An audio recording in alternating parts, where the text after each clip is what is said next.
안녕하세요. 물리 안치호 선생님입니다. 반갑습니다. 어, 힘드시죠? 이제 뭐 거의 절반이 조금 넘은 상황인데 지금 계속 이렇게 앉아 계시면 다 못 버티십니다. 그러니까 몸을 조금 좀 풀리시면서 이렇게 좀 편안한 마음으로 들어주시는 게 가장 좋습니다. 우선은 이제 제 자료는 받으셨을까요? 이렇게 생긴 게 제 자료입니다. 지금 이게 잘 들으신 것 같아도 집에 가시면 기억이 하나도 안 납니다. 첫 번째 선생님 누구셨을까요? 예, 신지연 선생님. 아, 이름만 기억하셔도 굉장히 기억을 많이 하신 겁니다. 두 번째 선생님이 권정미 선생님, 화학 선생님이셨고요. 세 번째가 방금 전에 윤봉희 선생님, 통합과학 선생님이고, 저는 안초루 선생님입니다. 이 자료 보시면 안쪽에 이렇게 또 안에 또 작은 자료들이 더 들어가 있습니다. 시간표도 하나 한 장짜리로 들어가 있고요. 그 다음에 문제도 있습니다. 그죠? 예, 문제도 있고, 그다음에 그 문제에 따른 정답과 해설도 들어 있습니다. 잠시 후 이제 이 내용은 어떻게 활용하실지는 제가 말씀을 드릴 거고요. 일단은 이 자료에서 딱 펼치셔가지고 왼쪽 페이지를 보시면 그게 이제 제가 오늘 설명드릴 5월 강좌에 대한 내용입니다. 네, 되셨죠? 좋습니다. 우선 이제 지금 이제 우리가 예비 고1 학생들이 이것도 모르시는 분들도 계세요. 이제 고1이 딱 되어가지고 처음 배우는 과학 과목이 방금 전에 얘기 들으신 통합과학입니다. 아시겠죠? 예, 이 통합과학 안에는 물화생지가 책 한 권에 다 들어가 있습니다. 그렇기 때문에 이를 통합과학이라고 부르는 거고요. 이 통합과학이 이제 처음 이제 도입이 된 게 8년 정도 됐습니다. 그러니까 처음 이 통합과학이 이제 교육과정에 들어왔을 때는 야, 물화생지가 한 권에 다 들어가 있어? 엄청 어렵겠네 라고 생각하고 선행들을 많이 하셨죠. 당연히 중학교 과학을 공부하시고 통합과학을 공부하시고 그 다음에 물화생지 순서대로 쭉 진행을 하셨는데 이게 막상 뚜껑을 열고 보니까 대부분이 암기하는 내용이더라는 거죠. 그러면 이 암기하는 내용이라는 게 쉽다는 뜻은 아닙니다. 당연히 암기라는 것도 어려운 내용이지만 이게 암기가 많을수록 학교에 따라서 배우는 게 다릅니다. 출제 방식도 다르고 강조하는 부분도 다르다 보니까 미리 이걸 다 외워봤자 막상 학교에 가게 되면은 써먹을 수 있을지 없을지가 좀 애매했었다는 거죠. 그렇게 해서 벌써 한 2, 3년이 쭉 흐르고 났더니 선배맘들께서 시행착오를 겪으신 거예요. 아, 그러면 이 통합과학이라는 것을 중3 때 미리 할 것이 아니라 어느 정도 준비만 해놓은 상태에서 학교 배정을 받은 다음에 우리 학교에 맞는 통합과학을 본격적으로 암기를 해야 하면 좋겠구나. 이런 생각을 하신 거죠. 그래서 지금 시험 대비하는 거 보시면 다 학교별로 합니다. 학교별. 연합반이라는 게 없고요. 다 학교별로 뭐 진선여고반, 휘문고반, 무슨 반, 무슨 반 다 학교마다 나오는 이유가 문제 유형이나 암기 파트나 이렇게 다 다르기 때문입니다. 그러다 보니 그러면 뭘 먼저 해야 될까? 통합과학에서 그러면 물리화학 파트만 뽑아서 하면 어떨까? 이게 이제 그 다음 생각이셨습니다. 근데 왜 통합과학에서 생명과학은 미리 뽑아서 안 할까요? 암기가 많아서. 예. 생명과학에서 가장 어려운 게 뭐죠? 유전입니다. 유전이 통과에는 없어요. 그러니까 굳이 뭐 통과해서 미리 생명과학을 미리 뽑을 필요는 없겠구나. 근데 물리에서 가장 어려운 거 볼까요? 역학입니다. 역학이 통과에 나옵니다. 그러니 통합과학에서 역학 파트를 좀 미리 선행을 하면 좋겠네. 이런 생각을 하신 것도 몇 년 전입니다. 그러면 기왕 이 통합과학을 배울 바에 물론 통합과학 선생님들은 능력이 좋으셔서 물리도 잘하시고 화학도 잘하시고 생명과학도 잘하시고 지구과학도 잘하십니다. 근데 저처럼 물리만 하는 사람이 있거든요. 권정민 선생님처럼 화학만 하는 선생님이 계시거든요. 그러면 그런 분한테 물리화학을 선행하면 어떨까? 그러면 물리도 공부하고 그 다음에 통합과학에 나와 있는 물리 파트도 충분히 심화 있게 오개념 없이 완벽하게 배울 수 있으니 일석이조의 효과를 얻을 수 있겠구나. 이게 벌써 한 3, 4년째 진행되고 있는 선행 과정입니다. 그렇기 때문에 지금 많은 분이 벌써 몇 년째 아마 주변 물어보시면 다 그런 과정 많이 하실 거예요. 우리 아이가 과학을 너무 못해요. 막 50점, 60점, 막 중학교 과학이 막 그렇습니다. 그러면 당연히 통합과학부터 해야겠죠. 근데 그게 아니라면 뭐 과학에 대한 그렇게 거부감도 없고 충분히 이해할 수 있는 능력을 갖고 있다면 바로 이 시기에 물리 과목을 공부를 한 다음에 이제 학교 배정이 받은 어느 정도 이제 완성이 되어 있는 상태에서 그 학교에 맞는 통합과학 과정을 진행하시는 게 가장 현재로서는 일반적인 커리큘럼 과정이라고 볼 수 있습니다. 정리해드리면 일단 중3 때 물리학을 대한 내용을 공부하시고 그 다음에 12월에 통과를 공부하시던가 아니면 아예 학교 배정을 받으신 2월에 그때 가서 통합과학을 배우시면서 내신 대비를 하시면 충분히 좋은 성적을 거두실 수 있다. 이런 뜻입니다. 그렇기 때문에 실제로 학교에서도 벌써 통합과학이 한 학교에 막 3, 40명씩 만점자가 나오고도 막 그래요. 그러니까 그때 가서 굉장히 그 학교에 맞는 뭐 서술형이라든지 암기법이라든지 이런 것들을 공부하시면 충분히 좋은 성적을 거두실 수 있으세요. 아시겠습니까? 네, 좋습니다.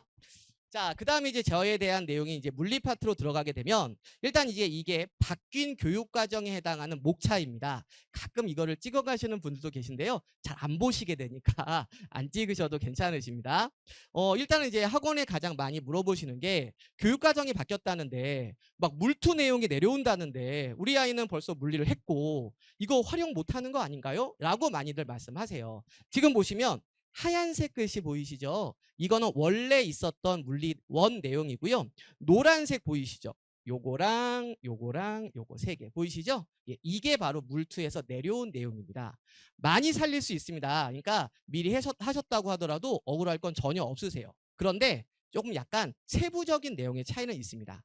이게 단원명이 똑같다고 해서 똑같은 내용을 배운다고 볼 수는 없거든요. 예를 들어서 뭐 특수상대성 같은 경우에서도 뭐 다 배웠었던 내용 중에 들어오는 것도 있고 빠지는 것도 있고 연력학 같은 경우에서도 교육법 자체가 좀 달라서 예시가 또 달라지고 이름은 같지만 사실은 그 안에 다 외우는 디테일적인 면이 좀 차이가 있기 때문에 사실은 뭐 완전히 다 날려버리는 건 아니고 그렇다고 다 살릴 수 있는 것도 아니고 어쨌든 그래도 미리 공부하신 분들께서 불안함을 가실 걱정하실 필요 정도는 없다라고 보실 수 있습니다. 대신 뭐 처음 배우실 때 막 물투가 내려온다는데요. 이런 걱정은 안 하셔도 됩니다. 어차피 다 똑같이 시작을 하는 거기 때문에 뭐 어제 바뀐 교육 과정에 대해서는 그냥 좋은 선생님 만나서 잘 배우면 누구나 다 잘할 수 있는 거니까요. 그런 부분은 걱정하지 않으셔도 되겠고요. 아까 이제 몇 분이 말씀하셨는데 물리에서 가장 어려운 게 역학이라고 하잖아요. 그럼 역학이 도대체 어디냐? 역학은 여기 1단원을 말합니다. 1, 2, 3단원에서 보통 우리가 생각하는 뭐 속력, 속도, 가속도, 힘 이런 내용들은 1단원에 해당을 합니다. 그러면 전체 분량의 3분의 1이냐? 그건 아닙니다. 이게 분량이 이렇게 3분의 1처럼 보여도 실제로 보통 중간고사는 여기에서부터 여기까지 보는 경우가 많습니다. 그래서 거의 1학기 내내 역학을 배운다라고 생각하시면 되겠고요. 뭐 보통은 2학기 중간고사, 2학기 기말고사 이렇게 배우기 때문에 보통 물리에선 역학 파트를 전체 범위에서 한 4, 50% 이상을 보는 게 역학이다라고 보실 수 있으세요. 그래서 역학하면 수학을 잘 해야 된다고 하던데 수학을 어느 정도 선행을 해야 될지 이런 것들도 많이 물어보시는데요. 실제로 이제 내신 시험이라든지 수능 시험에서 필요한 이제 어떤 연산 능력은 1차 방정식 연립까지입니다.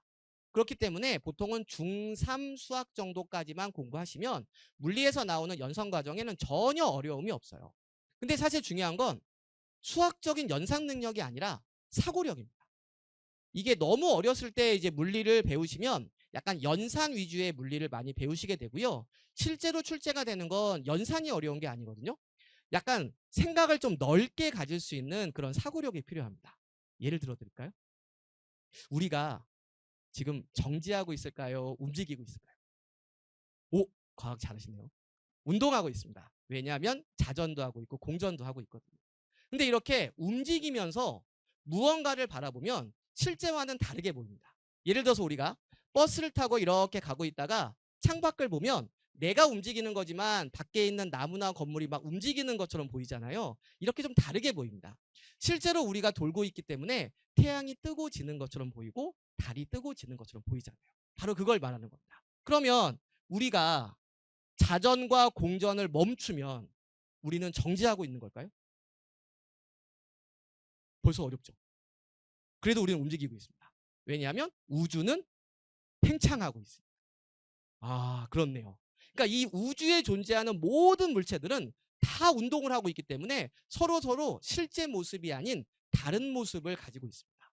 그래서 우리가 이러한 실제로는 운동을 하고 있지만 우리가 정지하고 있다라고 가정하고 이런 상태에서 뭔가에 대한 문제를 풀어내고 해야 되기 때문에 연산 능력이 중요한 게 아니라 지금 내가 얘기한 이 상황을 네가 이해할 수 있어? 이게 사실은 되게 중요한 거거든요. 근데 그게 너무 어렸을 때는 잘 형성이 잘 안 됩니다.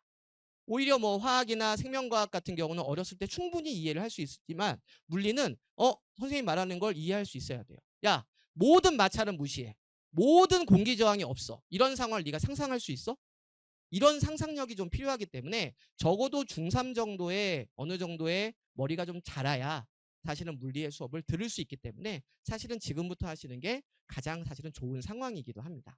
그래서 그런 부분은 이제 가끔 이제 저한테 수학을 얼만큼 해야 되나요를 여쭤보시기 때문에 제가 그런 수학이 문제가 아닙니다. 사고력이 문제죠.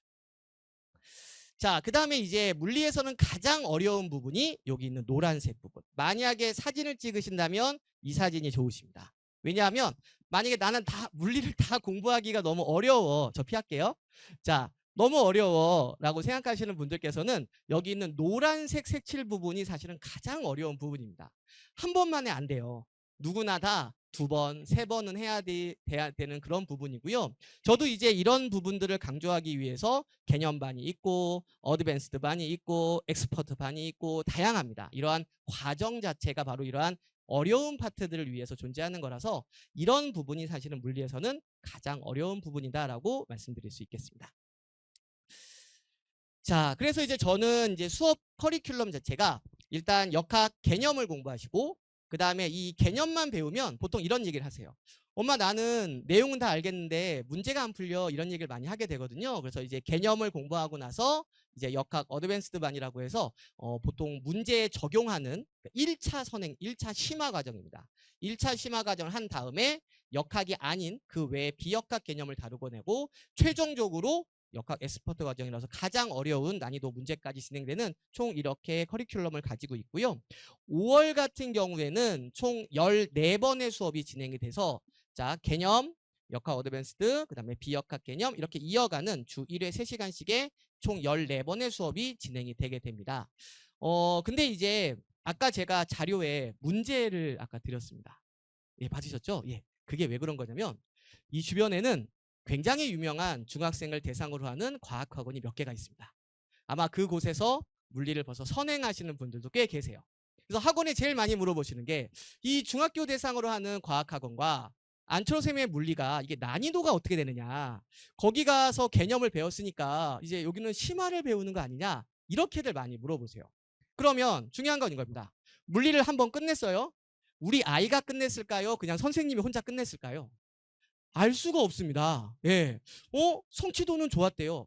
알 수가 없어요. 왜냐하면 그 선생님이 알아들을 수 있는 내용만 가지고 그 내용만 가지고 문제를 출제하면 문제가 잘 풀리죠. 그럼 성취도가 좋아 보입니다. 그러니까 이게 확인할 방법이 없어요. 그래서 제가 여기 문제를 드린 이유는 여기 보면 15문제가 들어가 있는데요. 이 문제가 저희 개념반 주간 테스트 문제입니다. 그러니까 저한테 개념 수업을 들으면 매주 요 정도 난이도의 주간 테스트를 보게 되는 거예요. 그래서 이 15문제를 보게 되는데 이 15문제에서 만약에 12문제 이상을 맞췄다. 오케이. 개념을 아주 잘 학생이 공부 끝낸 거 맞습니다. 네. 그래서 이 학생들은 개념반부터가 아니라 이 어드밴스드 반 7월부터 수업을 들으시면 돼요.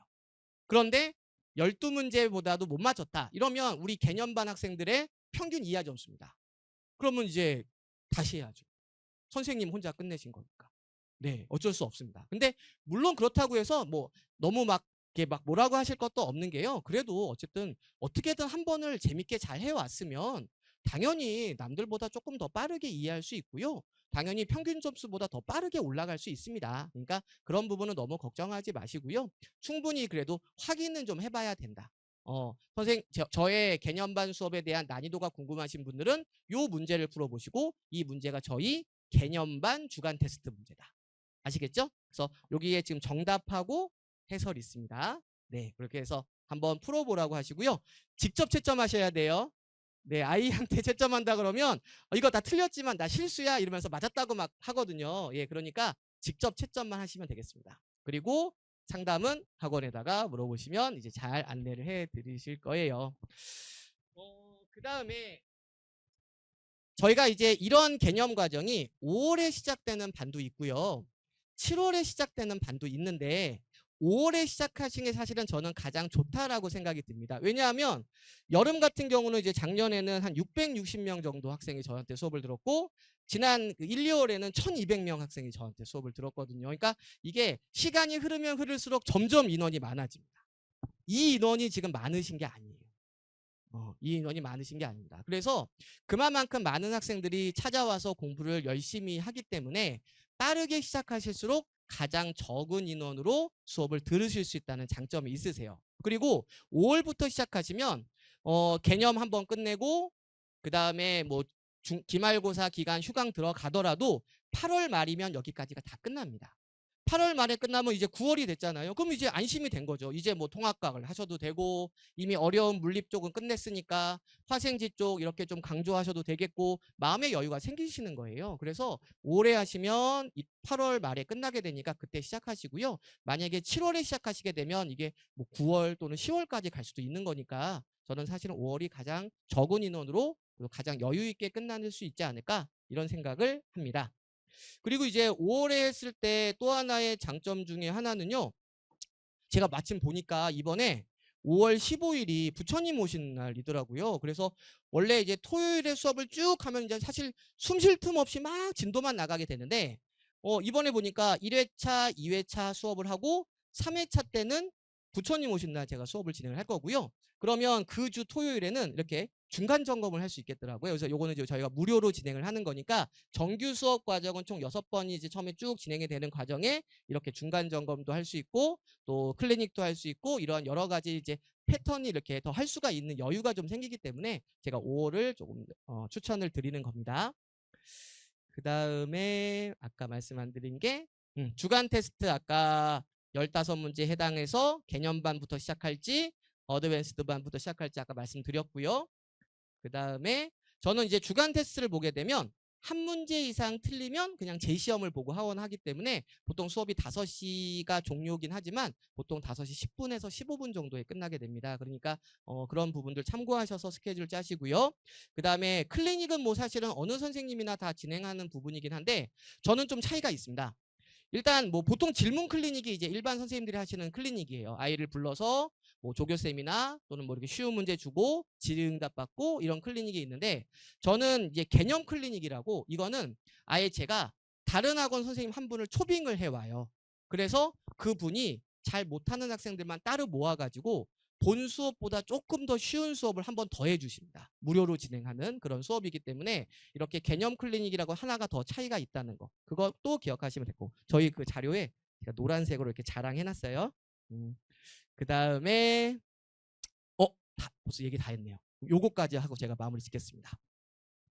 일단 지금 막 정신없이 제가 또 얘기를 많이 했긴 했는데 제일 중요한 건 이겁니다. 일단 우리 아이가 그래도 다들 믿으시죠? 안 믿으세요? 믿으시죠? 우리 아이가 그래도 중학교 과학을 잘 했어요. 또 혹시나 통합과학을 시켜봤는데 통합과학도 잘해요. 그럼 당연히 물리도 잘해야 되죠. 근데 그렇지가 않습니다. 이게 중학교 과학이나 통합과학은 그냥 네발 자전거. 안 넘어져요. 그냥 열심히만 페달만 밟으면 그냥 쭉쭉쭉 가는 게 중학교 과학이자 통합과학입니다. 근데 이놈의 물리는 두발 자전거예요. 아무리 네발 자전거를 잘 타도 두발 자전거를 한 번에 못 합니다. 당연히 흔들리고 넘어지고 이래야 돼요. 그러니까 이 물리라는 과목은 누구나 다 어려워합니다. 왜 너는 잘했는데 왜 물리는 못하니? 그렇게 얘기하시면 안 됩니다. 기다려 주셔야 돼요. 처음에는 흔들리고 어려워하고 분명히 그럽니다. 이 물리라는 과목은 쉽게 하려면 한없이 쉽지만 제대로 배우면 누구나 다 어렵습니다. 그래서 그 시기를 분명히 있기 때문에 그 시기만큼만 기다려 주시면 돼요. 그러면 누구나 그 시기만 넘어가면 두발 자전거를 잘 탈 수 있고요. 한 번 잘 탄 두발 자전거는 몇 년이 지나도 다시 탈 수 있습니다. 마찬가지로 이 물리라는 과목은 한 번 제대로 잘 해놓으면 까먹을 게 별로 없기 때문에 금방금방 잘할 수 있는 과목, 오랫동안 잘할 수 있는 과목이 바로 물리이기 때문에 그 시기만 너무 걱정하지 마시고 기다려주시면 저와 저희 조교진 또 우리 클리 선생님께서 잘 이끌어 나가도록 하겠습니다. 시간표 마지막으로 확인해 주시면 되겠고 혹시 질문하실 분 계시면 제가 뒤에 어차피 스케줄이 없어서 복도나 저쪽에서 상담 받을 수 있으니까요. 개별적으로 하시고 가셔도 되겠습니다. 감사합니다.